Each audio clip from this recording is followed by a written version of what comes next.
பரிசுத்தமுள்ள நல்ல பிதாவே, ஆசீர்வதிக்கப்பட்ட பரிசுத்த ஓய்வு நாளுக்காய் நன்றி செலுத்துகிறோம். இந்த நாளில் கூட தேவனுடைய வார்த்தையை பகிர்ந்து கொள்வதற்கு தேவன் செய்த கிருபைக்காய் ஸ்தோத்திரம். இந்த நாளில் தேவனுடைய வார்த்தை எல்லாருக்கும் பிரயோஜனமாக இருக்கட்டும். கர்த்தர் பெரிய காரியங்களை செய்வீராக. இயேசுவின் நாமத்தில் ஜெபங்களும் நல்ல பிதாவே, ஆமென் ஆமென். அல்லேலூயா. இந்த நாளில் கூட ஒரு பகுதி உங்களுக்கு தியானித்து இந்த நாளில் தேவனுடைய ஒரு குணாதிசயத்தை, தேவன் நம்மை எப்படி ஆளுகை செய்கிறார் என்பதை நாம் பார்க்க போகிறோம். ஒரு விஷயத்தை தொடங்குவதற்கு முன்பு நம்முடைய சரீரத்தில் எது மிக முக்கியமானது, எது நமக்கு ரொம்ப இம்பார்ட்டண்ட் நம்ம லைஃப்பில்? இது பார்வை, கண்கள். இல்லை, கண் இல்லாட்டி ஒன்றுமே இல்லை. ஆண்டவரால் தான் பார்வையை குறித்து, கண்களை குறித்து என்ன பண்ணியிருக்காரு? உன் கண்கள் எப்போதும் நீ வெளிச்சமாக இருக்கணும்னு சொல்லி என்ன பண்ணுறார் ஆண்டவர் சொல்கிறாரு. ஏன்? தேவன் படைத்த அந்த உலகத்தை ரசிப்பதற்கும், நம்முடைய உடைகளை பார்ப்பதற்கும், என்ன சாப்பிடுகிறோம் என்று, இந்த உலகத்தில் வாழணும்னு சொன்னால், ஒரு பூரண மனுஷனாக இருக்கணும்னு சொன்னால் முதல்ல இம்பார்ட்டன்ட் அவனுக்கு என்ன வேணும்? கண்கள். கண்கள் இல்லாட்டி எதுவுமே இல்லை. அது ஒரு பிரயோஜனமற்றது இல்லையா? புரிஞ்சு நான் சொல்கிறது? ஒரு நடக்க முடியாமல் இருந்தால் கூட அந்த கண்களை காட்டு ரசமாக இருக்கலாம். எல்லாத்தையும் பார்த்துட்டு, என்ன சாப்பிட்றவங்க கண்ணால் பார்த்துட்டு அனுபவிக்கலாம் கண்களில். ஆனால் தேவனுடைய கண்கள் எப்படிப்பட்டவைகள்? அவர் அவருடைய கண்களை எதுக்காக உபயோகப்படுத்துகிறார்? நமக்கு அவர் அற்புதம் செய்யணும்னா முதல்ல அவர் நம்மளை என்ன பண்ணணும்? பார்க்கணும். It's most important. தேவன் நம்மளை பார்த்தா தான் நம்முடைய காரியத்தை அவரால் என்ன பண்ண முடியும். அடிக்கடி என்ன சொல்லுவோம் நமக்கு, இந்த கடவுளுக்கு சொல்லுங்க, நான் படுற கஷ்டமெல்லாம் பார்க்கறதுக்கு அவருக்கு. ஆனால் நம்ம ஆண்டவருக்கு 7 கண்கள் இருக்கான். ஹல்லேலூயா. ஒரு கண் இல்லை, 2 கண் இல்லை, 7 கண்களை உடையவர் தான் வேதம் சொல்லுகிறது. ஆமென். அவர் பார்க்கிறவராக இருக்கிறார். ஹல்லேலூயா. விசேஷமாக 7 கண்களை வச்சுருக்கார் அந்த பூமி முழுவதும் எல்லாவற்றையும் பார்ப்பதுக்கு. நல்லா சொல்கிறாரு, வருத்தப்பட்டு பாரம் சுமக்கிறவர்களே, நான் உங்களுக்கு நூறுத்தருடைய பிரச்சனைக்கு, தூரமாக நடக்கிற பிரச்சனைக்கு நம்ம இங்கிருந்து சொல்யூஷன் என்ன பண்ண முடியாது, ஆனால் அவரால் பண்ண முடியும். அவருடைய கண்கள் மிகவும் விசேஷித்தமானவைகள். வேத ஆராய்ச்சியாளர்கள் யோவான் வெளிப்படுத்தின விசேஷத்தில் எழுதி வச்சதை நம்ம பார்க்கிறோம். வெளிப்படுத்தின விசேஷம் 5:6 வாசிங்க. அப்பொழுது இதோ அடிக்கப்பட்ட வண்ணமாய் இருக்கிற ஒரு ஆட்டுக்குட்டி சிங்காசனத்திற்கும் 4 ஜீவன்களுக்கும் மூப்பர்களுக்கும் மத்தியிலே நிற்க கண்டேன். அது 7 கொம்புகளையும் 7 கண்களையும் உடையதா இருந்தது. ஆமென். அந்த கண்கள் பூமியெங்கும் அனுப்பப்படுகிற தேவனுடைய 7 ஆவிகளே ஆம். ஆமென். தேவனுடைய 7 ஆவிக்கு 7 கண்கள் இருக்கான். ஹல்லேலூயா. அது பூமி எங்கும் என்னவா இருக்காமா, உலாவி கொண்டிருக்குதான்.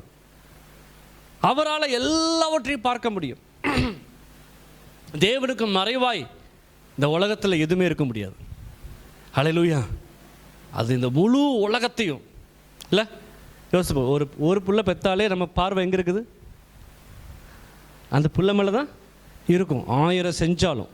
ஆனால் வேதம் சொல்கிறது 24 மணி நேரமும் நம்மை பார்த்து கொண்டே இருக்கிறார். இஸ்ரவேலை பார்க்கிறவர் உறங்குவதும் இல்லை. நம்ம கூட இப்போ 3 வயசு வரைக்கும் தான் அந்த குழந்தைய நம்ம அப்படி பராமரிப்பீங்க. அது நடக்க ஆரம்பித்தா என்ன பண்ணுவீங்க? புள்ள அது எங்கேயாச்சும் ஆடிட்டுருக்கும், அது எங்கேயாச்சும் இருக்கும் இல்லையா? பார்க்குறோமா? ஆனால் ஆண்டவர் எப்படி தெரியுமா? நீ சாகிற வரைக்கும் உன்னை பார்த்து கொண்டே இருக்கிறார். அல்லேலூயா. அதுதான் தாயுள்ளம். நம்முடைய தாயுள்ளம் கூட ரொம்ப கம்மி தான். ஆனால் அவர் நம்மளை பார்க்குற பார்வை கடைசி வரைக்கும், அவர்கிட்ட வர்ற வரைக்கும், இல்லாட்டி அவர் நம்மகிட்ட வந்து சேர்ற வரைக்கும் உங்களையும் என்னையும் அவர் பார்த்து கொண்டிருக்கிறார். அல்லேலூயா. 7 கண்களுடையவர். 2வது பாருங்க, 1:14 வாசிங்க. வெளிப்படுத்தின விசேஷம் 1:14. அவருடைய சிரசும் மயிரும் வெண்பஞ்சை போலவும் உறைந்த மலையை போலவும் வெண்மையாய் இருந்தது. அவருடைய கண்கள் அக்கினி ஜுவாலையை போல இருந்தது. ஆமென். அவருடைய கண்கள் எப்படிப்பட்டதா? அக்கினி ஜுவாலை போல இருக்கும். Fire eyes. நம்முடைய ஆண்டவருடைய கண்கள், அவர் 7 கண்கள் உடையவராக இருக்கிறாராம். ஒரு ஜீவன் இருக்குதான், அந்த ஜீவனுக்கு 7 கண்கள் இருக்குதான். அந்த 7 கண்களும் தேவனுடைய 7 ஆவிகளுமா. ஆமென். அடுத்து அந்த கண் எப்படி இருக்குதுமா? பார்க்கறதுக்கு எப்படி இருக்குதான்? அக்னி போல இருக்குதான். இதைத்தான் தானியேல் இப்படி சொல்றாரு 10:6 வாசிங்க. அவருடைய சரீரம் படிக பச்சையை போலவும் அவருடைய முகம் மின்னலின் பிரகாசத்தை போலவும் அவருடைய கண்கள் எரிகிற தீபத்தை போலவும் அவருடைய புயங்களும் அவருடைய கால்களும் துலக்கப்பட்ட வெண்கல நிறத்தை போலவும் அவருடைய வார்த்தைகளின் சத்தம் ஜனக்கூட்டத்தின் ஆரவாரத்தை போலவும் இருந்தது. ஆமென். வெளிப்படுத்தின விசேஷத்துல யோவான் பார்த்தது ஒன்று, தானியேல் தீர்க்கதரிசி ஆண்டவர் தரிசனத்துல பார்க்கும்போது அவருடைய கண்கள் இப்படியா இருக்கிறது, மின்னலை போல. நம்ம பார்க்கும்போது மின்னல் வெட்டுறது போல அவருடைய கண்கள் இருந்துச்சான். அவருடைய தீபங்கள், அந்த கண்கள் ஒரு தீபத்தை போல இருந்ததா. ஹல்லேலூயா. இந்த கண்களை வச்சுட்டு ஆண்டவர் என்ன பண்றாரு? ஹல்லேலூயா. அந்த கண்கள் எதுக்குரியவைகளாக இருக்கிறது? அந்த கண்களை வச்சு அவர் என்னெல்லாம் பண்றாருன்னு நம்ம தியானிக்க போகிறோம். 1 பேதுரு 3:12 வாசிங்க. கர்த்தருடைய கண்கள் நீதிமான்கள் மேல் நோக்கமாயிருக்கிறது. அவருடைய செவிகள் அவர்கள் வேண்டுதலுக்கு கவனமாயிருக்கிறது. ஆமென். ஆண்டவர் எப்படி? அவருடைய கண்கள் யாருக்கு பார்க்கறதுக்கு ரெடியா இருக்குது? சொல்லுங்க. யார் நீதிமான்? நீதிமானே டவுட் ஆயிடுச்சு நமக்கு. யாரெல்லாம் மனம் திரும்பி மூழ்கி ஞானஸ்நானம் எடுத்தீர்களோ அவர்கள் எல்லாம் நீதிமான்கள். ஹல்லேலூயா. நீங்கள் யாருங்க? நீங்கள் சொல்லுங்கள். நான் ஒரு நீதிமான், நான் ஒரு பரிசுத்தவான். ஹல்லேலூயா. பரிசுத்தவானுக்கும் நீதிமானுக்கும் நீங்கள் முதல்ல டெஃபினேஷன் நீங்கள் புரிஞ்சுக்கணும். பாவம் செய்கிறதுனால அவன் பாவி அல்ல, அவன் பாவியாய் பிறந்ததுனால தான் அவன் பாவியாக இருக்கிறான். ஆமென். நம்முடைய எப்போது நம்ம மைண்ட் செட் நம்ம பாவம் செய்கிறதுனால நம்ம பாவி அப்படி அல்ல. அவன் பிறப்பிலே பாவியாக என்ன பண்ணுறான்? பிறக்கிறான். ஞானஸ்நானத்தின் பொழுது அந்த பிறந்த பாவத்தை அந்த தண்ணீரில் கழுவி அவனை பரிசுத்தமாக்கி நீதிமான் ஆண்டவர் சொல்கிறாரு. அல்லேலூயா. ஞானஸ்நானத்துக்கு அப்புறம் தவறுகள் நடக்கிறதுக்கு வாய்ப்பு இருக்குது, இடறி போகிறதுக்கு வாய்ப்பு இருக்குது. அதெல்லாம் இருந்தாலும் ஆண்டவர் நம்மை ஒரு நாளும் பாவி என்று அழைப்பதில்லை, நம்மை நீதிமான் என்று தான் அழைக்கிறார். ஒன்றுக்கு வித்தியாசம் இருக்குது. ஏன் ஆண்டவரை சொந்த இரட்சகராய் தெய்வமாய் ஏற்றுக்கொள்ளாத, மூழ்கி ஞானஸ்நானம் எடுக்காத எல்லாரும் பாவிகள். அந்த பாவி எப்போ வந்தான்? பாவம் பண்ணுறதுனாலயா? இல்லை, அவன் பிறக்கும் போதே பாவி. ஹல்லேலூயா. நல்லா கவனிச்சுக்கோங்க. யார் மனம் திரும்பி இவர் தான் ஆண்டவர், இவர் தான் மையான தெய்வம், என்னுடைய பாவங்களுக்காக இவர் அடிக்கப்பட்டார் என்று சொல்லி விசுவாசிச்சு யார் ஞானஸ்நானம் எடுத்தமோ நீங்களும் நானும் நீதிமான்கள், நீங்களும் நானும் பரிசுத்தவான்கள்.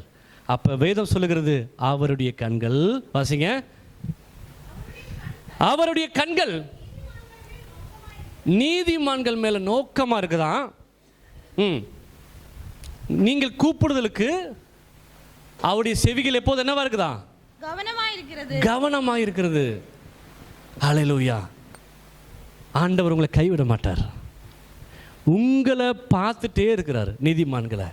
ரெண்டாவது, நீங்க கேட்குற எல்லா ஜெபத்துக்கும் அவருடைய செவிகள் எப்போதும் கவனமா இருக்கிறது. அடுத்த வசனம் வாசுங்க. எரேமியா 32:19. யோசனையில் பெரியவரும் செயலிலே வல்லவருமாய் இருக்கிற அவரவருக்கு அவனவனுடைய வழிக்கு தக்கதாகவும் அவனவனுடைய கிரியைகளின் பலனுக்கு தக்கதாகவும் அளிக்கும்படி உம்முடைய கண்கள் மனுபுத்திரருடைய எல்லா வழிகளின் மேலும் நோக்கமாய் இருக்கின்றன. அந்த கண் இன்னொன்னு எதுக்கு இருக்குதா? அவன் பண்றத அவன் வழியில அவனை நியாயத்திற்கு அந்த கண்ணு ரெடியா இருக்குதான். ஹல்லேலூயா. நம்ம ஏன் ஒரி பண்ணணும்? நம்ம ஏன் கவலைப்படணும்? ஐயோ என்னை இப்படி வேதனைப்படுத்திட்டாங்களே, ஐயோ என்னை இப்படி பேசிட்டாங்களே, அப்படியே என்னை இப்படி பண்ணிட்டாங்களேன்னு சொல்றதுக்கு நம்ம சொல்ல வேண்டிய அவசியம் இல்லை. ஏன்? வசனம் என்ன சொல்லுது? அவனவனுடைய வழிக்கு தக்க, சத்தமா வசிங்க, தக்கதாகவும் அவனவனுடைய கிரியைகளின் பலனுக்கு தக்கதாகவும் அளிக்கும்படி உம்முடைய கண்கள் மனுபுத்திரருடைய எல்லா வழிகளின் மேலும் நோக்கமாய் இருக்கின்றன. உங்களுக்கு யார் என்ன கேடு பண்ணியிருந்தாலும் அதை அந்த வழியை பார்த்துட்டு இருக்கார் ஆண்டவர். அல்லேலூயா. எல்லாத்தையும் அவர் அறிந்திருக்கு. அவருக்கு நீங்கள் சொல்ல வேண்டிய அவசியமே இல்லை. அப்பா என்னை இப்படி பண்ணிட்டாங்கன்னு சொல்ல வேண்டிய அவசியம் அவருக்கு தெரியும். இன்னும் சொல்ல போனால் அவன் நாளைக்கு உங்களுக்கு இந்த கேடு பண்ணுவான்னு அவருக்கு இன்றைக்கே தெரியும். ஹல்லேலூயா. நமக்கு தேவை என்ன பாதுகாத்து கொள்ளுங்க, எனக்கு பிரதிபலன் கொடுங்க, என்ன ப்ரொடெக்ட் பண்ணுங்க, என் வீட்டை ப்ரொடெக்ட் பண்ணுங்கன்னு சொல்லி நீங்கள் ஜெபித்தா போதும். அதுக்காக அவங்கள குற்றச்சாட்டி அவங்க இப்படி பண்ணிட்டாங்கன்னு புலம்ப வேண்டிய அவசியம் அவங்கவுங்க வழிக்கு அவங்களுக்கு நியாயந்திக்கிறவராக இருக்கிறார். அதுலேயே 16-17 வாசிங்க. எரேமியா 16-17. என் கண்கள் அவர்களுடைய எல்லா வழிகளின் மேலும் நோக்கமாய் இருக்கிறது. அவைகள் என் முகத்துக்கு முன்பாக மறைந்திருக்கிறதும் இல்லை. ஆண்டவர் சொல்றார், அவங்களுடைய வழிகள் என் கண்களுக்கு முன்பாக மறைந்திருக்கிறதில்லை. அவர்களுடைய அக்கிரமம் என் கண்களுக்கு முன்பாக மறைவாய் இருப்பதும் இல்லை. அல்லேலூயா. 1-2 சாமுவேல் 22-28 வாசிங்களேன். சிறுமைப்பட்ட ஜனத்தை ரட்சிப்பீர், மேட்டிமையானவர்களை தாழ்த்த உம்முடைய கண்கள் அவர்களுக்கு விரோதமாய் திருப்பப்பட்டிருக்கிறது. இன்னும் ஆண்டவருடைய கண் என்ன தெரியுமா? யார் பெருமையா இருக்காங்களோ, யார் அப்படியே மிதப்பில் இருக்கிறாங்களோ அவங்கள என்ன பண்ணுவாராம்? தாழ்த்துவாராம். சிறுமைப்பட்டவங்களை அந்த இடத்துல கொண்டு போய் என்ன பண்ணுவாராம்? அல்லேலூயா.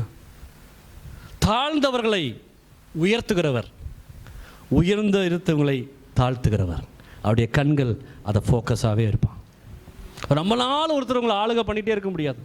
ரொம்ப நாள் ஒருத்தர் அடிமைப்படுத்தவே வைக்க முடியாது. ஆண்டவர் ஒரு நாள் வரும் பொழுது உங்களை வீறுகிட்டு எழும்ப தேவன் உதவி செய்வார். அல்லேலூயா. இப்படியே ஒன்று வச்சுக்கோங்க, என் வாழ்க்கை இப்படியே இருக்காது, அது மட்டும் நினைக்கணும். நான் அடிக்கடி என்னுடைய வாழ்க்கையில் என்னை நானே சொல்லிக் கொடுத்து, உன் வாழ்க்கை இப்படியே இருக்காது, சூழ்நிலை மாறும். ஒருவேளை அதுக்குரிய சூழ்நிலை எதுவுமே இல்லாமல் இருக்கலாம். நீங்கள் நான் மாறுவேன். ஹல்லேலூயா. என் வாழ்க்கை மாறும், என்னை கொண்டு ஆண்டவர் பெரிய காரியங்களை செய்வார், என் வாழ்க்கை அசாதாரணமாய் மாறும், நான் ஒரு பெரிய ஆளாக மாறுவேன்னு சொல்லி அடிக்கடி உங்களை சொல்லும்போது ஆண்டவர் விரும்புகிற காரியம். ஏன் உங்கள் பிள்ளை வந்து சொல்கிறா, போ மம்மி நான் ஃபெயில் ஆயிடுவேன்னு சொன்ன என்ன சொல்லுவீங்க? சொல்லுங்கள். உங்கள் பிள்ளை உங்ககிட்ட வந்து நான் ஃபெயில் ஆயிடுவேன், நான் வீணாக போயிடுவேன், எனக்கு எதுவும் நடக்காது, உங்களுக்கு எவ்வளோ கோவம் வரும்? சொல்லுங்கள். நீங்கள் ஒரு 5 ஏக்கர் வச்சுருக்கீங்க, அது உங்கள் பிள்ளைகளுக்கு தெரியாது. ஆனால் உங்கள் சொல்லுது, நான் பிச்சை தான் எடுப்பேன் ஒரு நாள். சொல்லுங்க. ஆண்டவரை புரிஞ்சுக்குங்க. He is the supreme power. அவர்கிட்ட எல்லாமே இருக்குது. இந்த ராஜ்யம் அவருடையது, நிலங்கள் அவருடையது, இயற்கையை கட்டுப்படுத்துகிற சக்தி அவர்கிட்ட இருக்குது. நம்ம அவருடைய பிள்ளைங்க, நம்மளை வளர வச்சிருக்கிறாரு. நம்ம இனி வளரணும். ஏற்ற வேலையில் உங்களுக்கு எனக்கு எல்லாத்தையும் ஏற்றதை செய்கிறாரு. நீ உன் வாயின் வார்த்தையினால் நான் அதாயிருவேன், நான் இதாயிருவேன், எனக்கு எதுவும் கிடைக்காது நீ சொல்லாதீங்க. இப்படி இருக்க போகிறதல்ல. ஹல்லேலூயா. ஆமென். நம்ம இந்த எத்தனை வருஷத்தை பார்க்குறீங்க உங்கள் வாழ்க்கையை? 50 வயசு ஆள் சொல்லுவாங்க, இன்னொரு 10 வருஷம் உயிர் இருந்தால் போதும். நம்பிக்கை, அதுக்கு ஆசைப்படாத. 1000 வருஷம் என் ஆண்டவரோடு இந்த பூமியில் நான் வாழ போகிறேன். 1000 வருஷம் சலிச்சு போகிற அளவுக்கு 1000 வருஷம். எத்தனை வருஷம்? வேறு யாருக்கு இந்த பாக்கியம் இல்லை. மனுஷன் வீட்டை கட்டுறான், நிலத்தை வாங்குறான், அதுக்கு பெயரிடுறான். அம்பானி கூடங்க இன்னொரு 70 வருஷம் தான் வாழ முடியும். டாட்டா பிர்லா கேள்விப்பட்டிருக்கீங்களா? அவங்க அப்பாங்க டாட்டா பிர்லா, அவங்களும் செத்து போயிட்டாங்க. நெப்போலியன் செத்து போயிட்டார். பெரிய பெரிய கிரேட் அலெக்சாண்டர் செத்து போயிட்டார். ஆனால் அவன் நினச்சது தெரியுமா? ராஜ்யமெல்லாம் என்னுடையதாக இருக்கும். ஆனால் எளிமையான நம்ம சொல்லணும், எடே எனக்கு எல்லாம் 1000 வருஷம் ஆண்டவர் என்ன பண்ணியிருக்காரு? இந்த பூமியிலே வச்சுருக்காரு. பேலஸில் தான் வாழ்வோம். தேவைன்னா குதிரையில் போக இல்லாட்டி பறப்போம். பூட்டின வீட்டில் திறக்க முடியும், கடல் மேல் நடக்க முடியும். ஹல்லேலூயா. 1000 அரசாட்சி வைக்கும்போது ஏன் இந்த 60 வருஷத்தை நீங்கள் ஃபோக்கஸ் பண்ணுறீங்க? இதை பெருசாக ஏன் நினைக்கிறீங்க? இதை நம்ம கடந்து போகணும். ஹல்லேலூயா. Just crossing. எல்லோரும் 10th 12th எக்ஸாமு பல்ல கடிச்சிட்டு எழுதுறாங்களே, அந்த மாதிரி நம்ம இந்த வாழ்க்கையை பல்ல கடிச்சிட்டு என்ன பண்ணணும்? கடந்து போகணும். Just crossing. அவருடைய கண்கள் உங்களை என்னையும் பார்த்து கொண்டே இருக்கிறது. ஹல்லேலூயா. அடுத்த வசனம் 1 ராஜாக்கள் 8:29 வாசிங்க. அடியேன் உமது அடியேன் இவ்விடத்திலே செய்யும் விண்ணப்பத்தை கேட்கும்படி என்னுடைய நாமம் விளங்கும் என்று நீர் சொன்ன ஸ்தலமாகிய இந்த ஆலயத்தின் மேல் உம்முடைய கண்கள் இரவும் பகலும் திறந்திருப்பதாக. ஆமென். ஆண்டவருடைய கண்கள் எங்க இருக்குதா? அடுத்து தேவாலயத்தில் இருக்கான். இங்கே ஏறெடுக்கும் எல்லா ஜபத்தையும் அவர் கேட்பார். ஒருவேளை உங்களுக்கு நம்பிக்கை இல்லை, நான் வீட்டில் ஜெபம் பண்ணால் பார்க்க மாட்டார், காட்டில் ஜெபம் பண்ணால் பார்க்க மாட்டார், வழியில் ஜெபம் பண்ணால் பார்க்க மாட்டார்னா, அவர் பார்க்குற இடம் இங்கே. நம்ம 7 வருஷம் இங்கே வர்றோம், எல்லா அற்புதத்தையும் இங்கே தான் பெற்றுக்கொண்டோம் இல்லை? எல்லா அதிசயமும் இங்கே தான் நடந்துச்சு. யோசித்து பாருங்களேன், நம்ம வாழ்க்கை மாறினது இங்கே தான், வேறு எங்கேயுமே போகலை. காசிக்கு போனோமா, ராமேஸ்வரம் போனோமா? யோசித்து பாருங்கள். எங்கேயாச்சும் அலைஞ்சு திரிஞ்சோமா? எங்கேயாச்சும் லட்சக்கணக்கில் காசு வாங்கி தகுடு கட்டினீங்களா? ஒன்றுமே இல்லை. ஞாயிற்றுக்கிழமை வந்தேன், 2 அவர் சொன்னேன், கேட்டார், அற்புதம் நடந்துச்சு. அல்லேலூயா. யோசித்து பாருங்கள், இந்த வசனத்தை யூடியூப்பில் பார்த்து ஒருத்தருக்கு அற்புதம் நடக்குதுன்னா இது எப்படி சொல்கிறது? அதிசயம். அல்லேலூயா. உங்களுக்கு அடி சொன்னல, கேரளாவில் ஒரு அம்மா, அந்த காலத்தில் ரேடியோ, இப்போவாச்சு உடனே ஃபோனில் பேசலாம். ரேடியோவில் ஒருத்தர் பேசணுன்னா 1 மாதத்துக்கு முன்னாடி ரெக்கார்டு பண்ணணும். என்னது சொல்லுங்கள்? ரேடியோவில் 1 மாதத்துக்கு முன்னாடி ஆகாசவாணியில் 5:30 மணிக்கு காலையில் பிரசங்கம் பண்ணணும்னு சொன்னால் லைவில் பிரசங்கம் பண்ண முடியாது. அதை 1 மாதத்துக்கு முன்னாடி தினகரன் ரெக்கார்ட் பண்ணியிருக்கிறாரு. அவர் 1 மாதத்துக்கு முன்னாடி ரெக்கார்ட் பண்ணும்போது ஜெபம் பண்ணும்போது சொல்லியிருக்கிறாரு, ஒரு சகோதரி முடமாக இருக்கிற, இடுப்புக்கு கீழே செயலிழந்திருக்கிற, இப்போ ஆண்டவர் என்னை குணப்படுத்துகிறாருன்னு. அந்த அம்மா 1 மாதம் கழித்து கேட்குது. அதை காலைல 5:30 மணிக்கு 5:30 மணிக்கு எழுப்பிடணும் ஒரு ஆள் ஆண்டவர், அதை கேட்க வைக்கணும். 1 மாதத்துக்கு முன்னாடி ஒரு ஆள்கிட்ட அதை சொல்லி பேச வச்சு அந்த அம்மா அப்படியே எந்திரிச்சு நடந்துருச்சான். இன்றைக்கி அந்த அம்மாவை வச்சு தான் 16 சர்ச்சு நடக்குது. L Shaddai ministries. என்ன மினிஸ்ட்ரிஸ்? இந்த அம்மா இன்னும் உயிரோடு இருக்கு. சொல்கிறாங்க, தம்பி கல்யாணம் ஆகி 2 பிள்ளை பெற்றேன். 1970 கல்யாணம் ஆச்சான். 75க்குள்ளே 2 பிள்ளை பெற்றாச்சு. 75க்கு 1975 இடுப்புக்கு கீழே செயலிழந்து போச்சு. மோஷன் வருது தெரியாது, யூரின் வருது தெரியாது. எத்தனை வருஷம் கஷ்டப்பட்டுருக்காங்க? 4 வருஷம். புருஷன் குடிகாரம், எப்போ இவங்க சாவாங்க இன்னொரு கல்யாணம் பண்ணலான்னு சுற்றிட்டு இருக்கார். அவர் வீட்டுக்கே வரமாட்டாராம். 4 வருஷம் கழித்து அதிகாலையில் ஒரு வார்த்தை அவரை உயிரோடு எழுப்பியது. நான் மிராக்கல்ல. அதுதான் ஆண்டவருடைய கண்கள் உன்னை பார்த்துட்டே இருக்குது. எதுக்குமே பயப்படக்கூடாது. நீங்கள் எங்கே கூப்பிட்டாலும் உங்களுக்கு இறங்கி வருவார். எந்த இடத்துல உதவி செய்வார். உங்களை ஒரு நாள் கைவிட மாட்டார். உங்களோடு கூட வருவார். உங்கள் சூழ்நிலையை மாற்றுவார். வலிக்கு அவரை கூட்டு போங்க. யாரை? ஆண்டவரை. தைரியமாக போங்க. நேரிட்டு ஒரு ஆள்கிட்ட பேசுங்க, நேரிட்டு கேளுங்க. எனக்கு கூட ஒரு ஆள் என்ன பண்ணிகிட்ருக்காரு? எல்லாத்தையும் கேட்டுட்ருக்காரு. அவர் அங்கே என்ன பண்ணணும் அவர் பண்ணுவார். உங்களுக்கு சாதகமாக எல்லாவற்றையும் மாற்றி கொடுப்பார். அல்லேலூயா. 2 நாளாகமம் 5:40 6:40 வாசிங்களே. இப்போதும் என் தேவனே இந்த ஸ்தலத்திலே செய்யப்படும் விண்ணப்பத்திற்கு, இந்த ஸ்தலத்திலே செய்யப்படும் எல்லா விண்ணப்பங்களுக்கும் உம்முடைய கண்கள் திறந்தவைகளும் உம்முடைய செவிகள் கவனிக்கிறவைகளுமாய் இருப்பதாக. 7:15 வாசிங்க. இந்த ஸ்தலத்திலே செய்யப்படும் ஜெபத்திற்கு என் கண்கள் திறந்தவைகளும் என் செவிகள் கவனிக்கிறவைகளுமாய் இருக்கும். 6:20 வாசிங்க.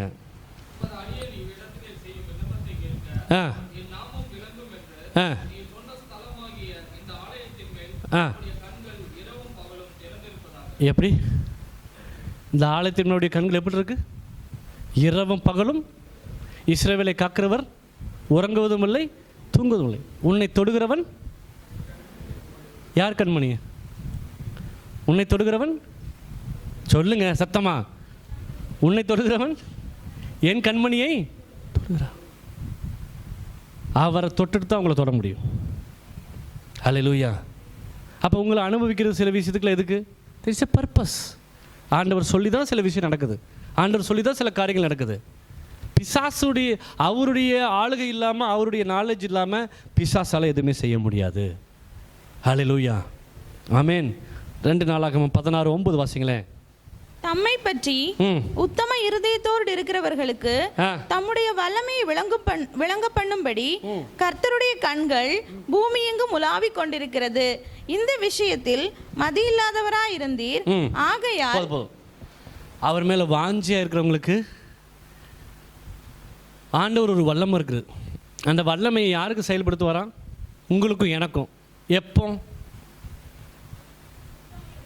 உத்தம இருதயத்தோடு இருக்கும்போது உங்க மூலியமா அதை என்ன பண்ணுவாரா? செயல்படுத்தி வாசிக்க.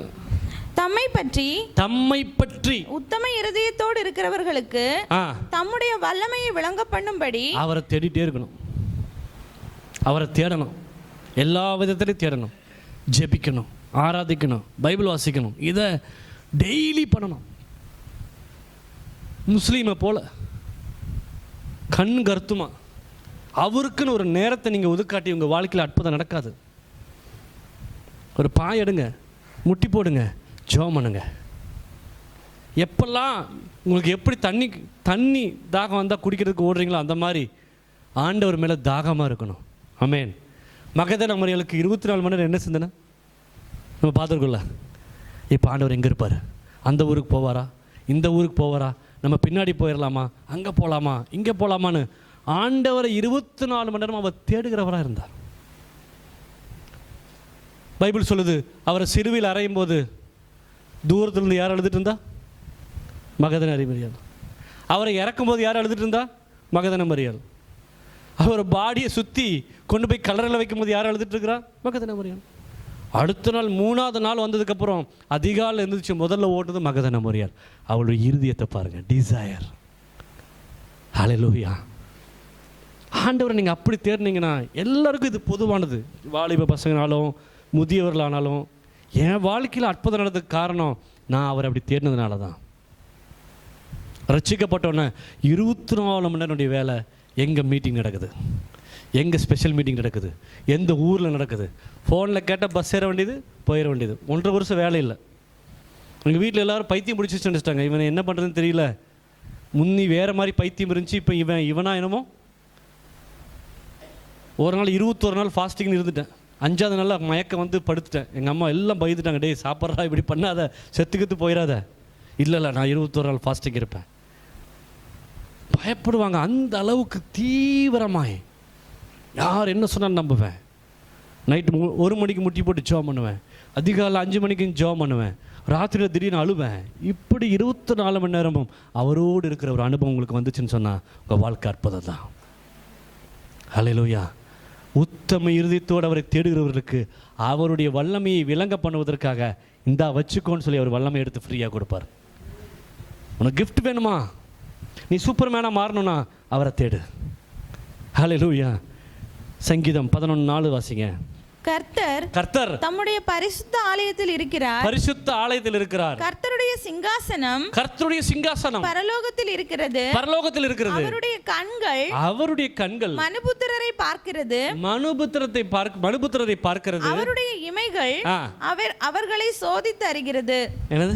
உங்களை பார்த்துட்டு இந்த ஸ்கேனிங் என்ன நடக்குதா? இப்போ ராஜேஷை பார்க்கும்போது கண் சிமிட்டும் போது ஸ்கேனிங் ஆயிருமா? என்ன சூழ்நிலை, என்ன பிரச்சனைங்கிறத அந்த கண் சிமிட்லேயே உங்களை கண்டுபிடிச்சிடுவாராம். ஆமென். எவ்வளோ சூப்பர் பவர். அவர் பரலோகத்தில் இருக்கிறார், பரலோகத்தில் இருக்கிற தேவாலயத்தில் இருக்கிறார், சிங்காசனத்தில் இருக்கிறார். அங்கிருந்து ஒவ்வொரு மனுபுத்திரனையும் கண் நோக்கி பார்க்கிறார்.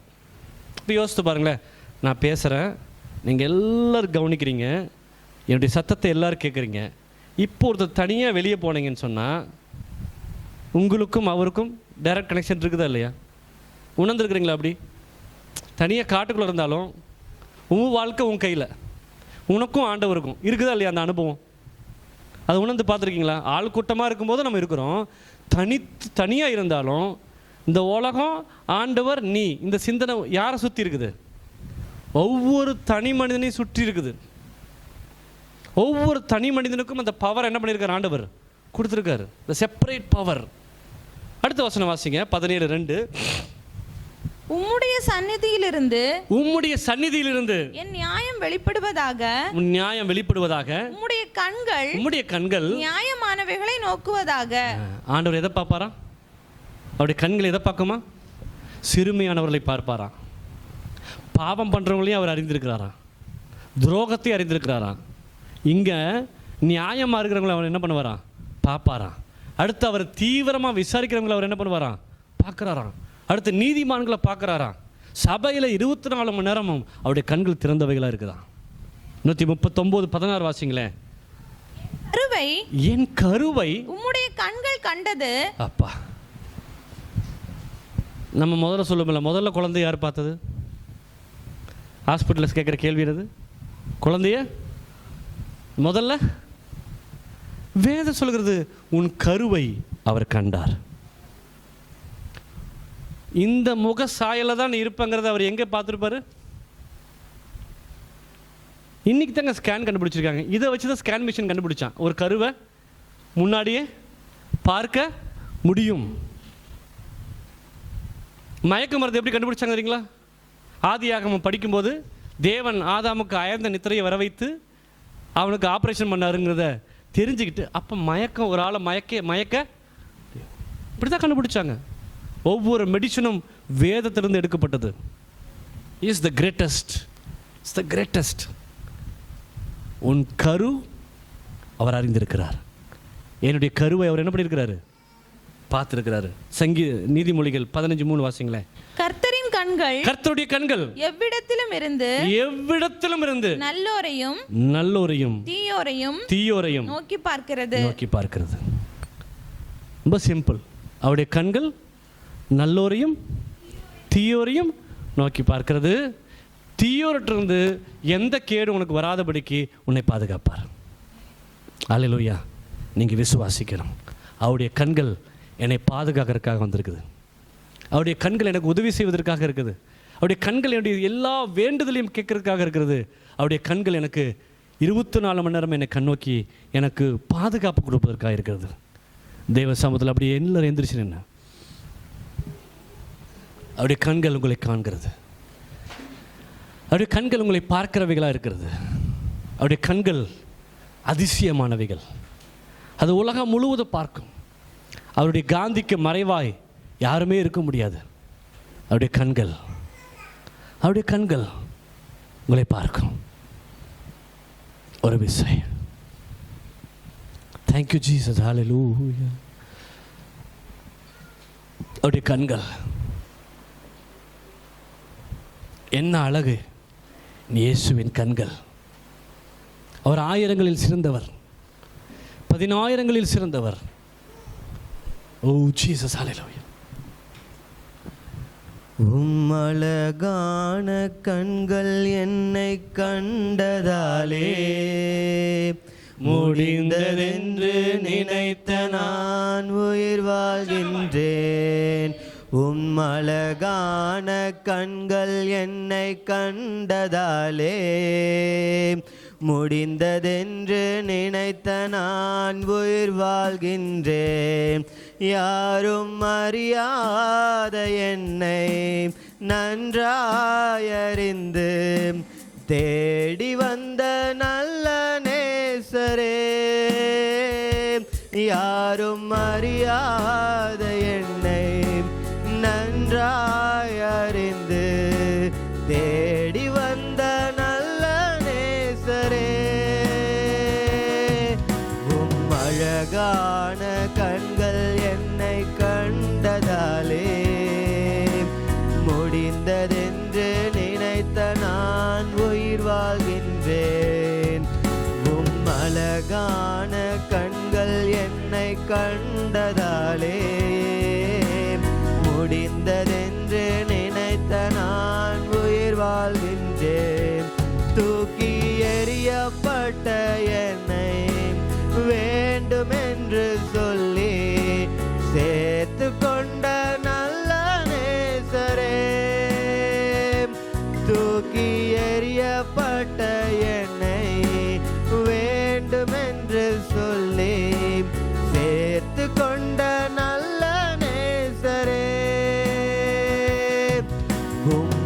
அழகான கண்கள் என்னை கண்டதாலே முடிந்ததென்று நினைத்த நான் உயிர் வாழ்கிறேன். அழகான கண்கள், அழகான கண்கள், அழகான கண்கள் என்னை கண்டதாலே முடிந்ததென்று நினைத்த நான் உயிர் வாழ்கின்றேன். யாரும் இல்லாத என்னை உம் காருண்யத்தாலே உயர்த்தி வைத்த நல்ல நேசரே,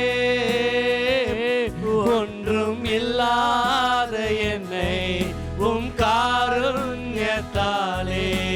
உயர்த்தி வைத்த நல்ல ஒன்றும் இல்லாத உன்னை உயர்த்துகிறது ஆண்டவர். உம் அழகான கண்கள் என்னை கண்டதாலே முடிந்ததென்று நினைத்த நான் உயிர் வாழ்கின்றேன். உம் அழகான கண்கள் என்னை கண்டதாலே முடிந்ததென்று நினைத்த நான் உயிர் வாழ்கின்றேன்.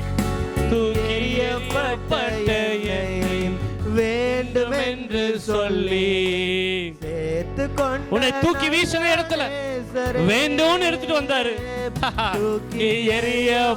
யாரும் வேண்டான்னு சொன்னது உன்னை அவமதிச்ச இடத்துல சேர்த்து கொண்ட நல்ல நேசரே, உம் அழகான கண்கள் என்னை கண்டதாலே முடிந்ததென்று நினைத்த நான் உயிர் வாழ்கின்றேன். அந்த அழகான கண்கள் உன்னை நோக்கி வருவதாக, உன்னை தொடுவதாக, அபிஷேகத்தோடு, வல்லமையோடு, அக்னியோடு. எஸ், அந்த வசீகரமான கண்கள், அக்னிமயமான கண்கள் இந்த காலவேளையில உடைய போராட்டத்தை அவர் பார்க்கிறார். எஸ், ஒரு ஜெயம் உண்டாகட்டும். உடாபா உரைபால ஹந்தல் கனதரகசியாதன தெய்வ சத்தியம் உன்னை ஆட்கொள்ளட்டும், ஆட்கொள்ளட்டும், ஆட்கொள்ளட்டும். உன்னை சரி செய்யட்டும், உன்னை புதிதாக்கட்டும், உன்னை மறுரூபப்படுத்தட்டும். அக்கினியோடு ரக தூரபால உடபால ஹதல் கனதரகசியாதன ஒரு புதிய அபிஷேகத்தோடு, ஒரு புதிய வல்லமையோடு, ஒரு தீ, ஒரு தீ, ஒரு தீ, அக்கினிமயமாக, அக்கினிமயமாக எல்லா போராட்டங்கள் மாறட்டும். வீட்டுக்குள்ள போராடுகிற எல்லா பிசாசுடைய கிரியைகள் அழியட்டும் இயேசுவின் நாமத்தில். உன் தனிப்பட்ட வாழ்க்கையில ஜெயம் வராதபடிக்கு உன்னை இழுத்து கொண்டு போகிற எல்லா அந்தகார வல்லமைகள் அழிவதாக, அழிவதாக, அழிவதாக. ஜெயம் ராபஷே அல்கரா ரபலத ரகசியாதர. Touch holy spirit, touch holy spirit. தெய்வ சக்தி, தெய்வ சக்தி ஆட்கொள்ளட்டும், ஆட்கொள்ளட்டும். ஒரு புதிய தீ, ஒரு மேல ரகதியாதர ஒரு ஏஞ்சலிக் பவர் இப்பொழுது கட்டவிழ்க்கப்படுவதாக. ஒவ்வொரு மேலும், ஒவ்வொரு மேலும் தீயாய், தீயாய், தீயாய், தீயாய், அபிஷேகத்தோடு, அபிஷேகத்தோடு, அக்கினியோடு பரடு. ராஸ் ரபலா அல்கரா ரகத ரகசியாதர அவருடைய கல்கள், அவருடைய கல்கள், அவருடைய கல்கள் அபிஷேகத்தோடு, அக்கினியோடு. ராதா ரேபாலா பௌரிபாலா ஹந்தல் கனத ரகசியாதர ஒரு தீ இறங்கி வரட்டும், ஒரு தீ இறங்கி வரட்டும். வீட்டுக்குள்ள இருளின் அதிகாரங்கள் இப்பொழுது அகன்று போகட்டும். எஸ், உன்னை முன்கொண்டு வர முடியாதபடிக்கு கட்டி வச்சிருக்கிற அந்தகார மண்டலங்கள் அழிவதாக. ஓ ஜீசஸ், அவர் உன்னை காண்கிற தெய்வம், உன்னை கண்டிருக்கிறார். இந்த நாளில் உன்னை கண்டிருக்கிறார். அநேகரை ஆண்டவர்கள் தொற்றிருக்கிறார். அவருடைய ஆவி இங்கே இறங்கி வந்திருக்கிறது. 7 கண்கள் உடையவர், 7 கண்களுடைய ஆவிகள் உடையவர். அவரை தொடும் பொழுது, உன்னை தூக்கி எடுக்கும் பொழுது, உன் கைகளை அவர் பிடிக்கும் பொழுது, எஸ், உன்னை உன்னதத்தில் கொண்டு போய் வைப்பார். உன்னுடைய வளர்ச்சியை நீ யாராலும் தடுக்க முடியாது, பணவரத்தை யாராலும் தடுக்க முடியாது. எஸ், ஒரு பிரேக் த்ரூ, ஒரு பினான்சியல் பிரேக் த்ரூ உண்டாகட்டும், ஒரு பிரேக் த்ரூ உண்டாகட்டும். எல்லா பணமில்லாத தரித்திரங்கள் இயேசுவின் நாமத்தினால ஒவ்வொரு வீட்டை விட்டு போ. கடல் பிசாசே இயேசுவின் நாமத்தினால எல்லா வீட்டை விட்டு போ. ஒரு தெளிவு உண்டாகட்டும். வேலை செய்ய முடியாதபடிக்கு அடக்கி வைக்கிற, வேலைக்கு போக விடாம தடுக்கிற எல்லா கிரியைகள் இந்த நாள்ல அழிவதாக, அழிவதாக, அழிவதாக. ஒரு புதிய பிசினஸ் டெவலப்மெண்ட் உண்டாகட்டும், ஒரு பிசினஸ் உடைய எழுச்சி உண்டாகட்டும். எல்லாரையும் அடிமைங்கிற ஸ்தானத்திலிருந்து மாற்றி தொழில் முனைவோராக மாற்றுவீராக. ஒரு புதிய சக்தி வியாபரிக்கட்டும், அற்புதம் செய்வீராக. இயேசுவின் நாம ஜெபம் கேளும் நல்ல பிதாவே. ஆமேன் ஆமேன் ஆமேன்.